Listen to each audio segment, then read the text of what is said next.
Hi everyone. Wow, I can't believe autumn is nearly over. Today's Thursday, the 28th of May. Look, a big shout out to everyone who was involved in the biggest morning tea last week. I think we've raised over $1,700 so far, could even be more. So well done to Joe and the team, and well done ladies to do that and to support those who are struggling with cancer. I did mention Harvest 2000 on Tuesday. It's hard to imagine that 20 years ago it would have been coming to an end now. I was checking through my wardrobe and I still have Harvest 2000 shirts and jumpers that we all bought back then.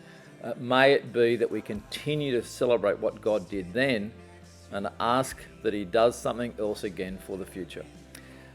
Feeling really good today. I hope you guys are going well. A funny thing, one of my sons keeps making memes out of these videos, so I've raised my hand to say thank you, James. Who knows what he'll do with today's video. Guys, we got some information last night from our Archbishop, and I want to share some of that today as well. Hence, I'm sitting down. I know many of you are just feeling the weight, I suppose, of being in the wilderness. Can I use that phrase? I read that phrase during the week. There's more work to be done.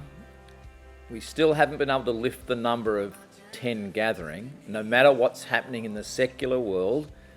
As at last night, Wednesday the 27th, we're still limited.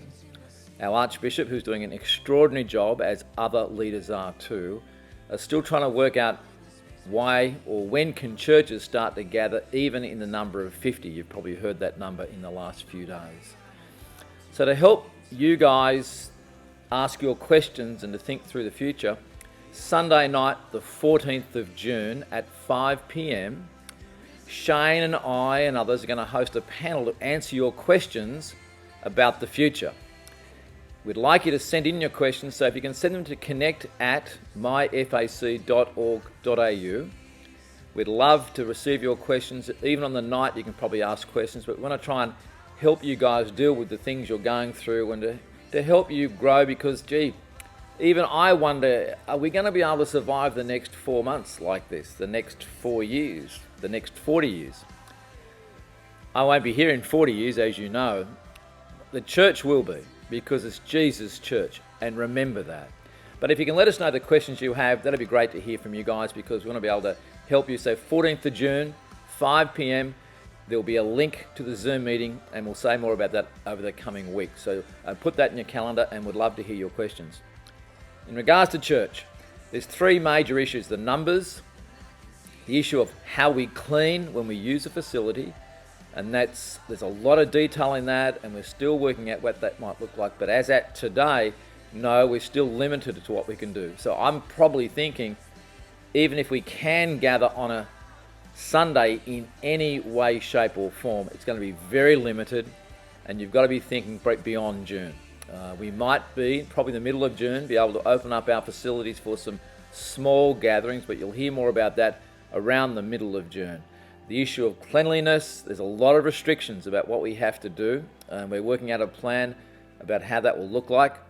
Even the data is saying that if we gather, no matter the number, there'll be restrictions about what we can hand out, what we use, and at this stage, no singing.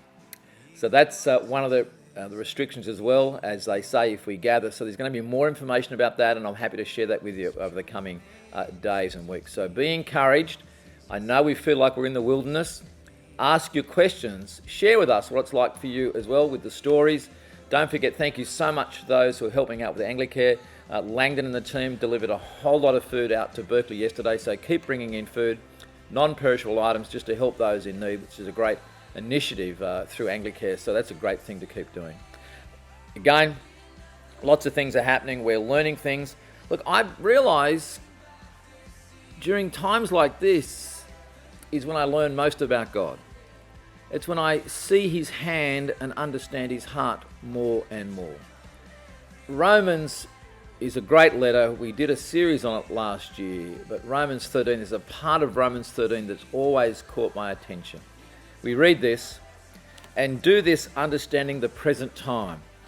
The hour has already come for you to wake up from your slumber, because our salvation is nearer now than when we first believed." Isn't that so true? The night is nearly over, The day is almost here. So let us put aside the deeds of darkness and put on the armour of light. We're in the middle season. There's no doubt that if we're going to do anything as we come out of this and move into a new day, we're going to make sure that we need to put on the armour of light. May that be true for me, and may that be true for you. No song today. I want you to reflect on God's word, reflect on what it looks like. I want to ask you, how are you going? If you need help, if you need assistance, please call us.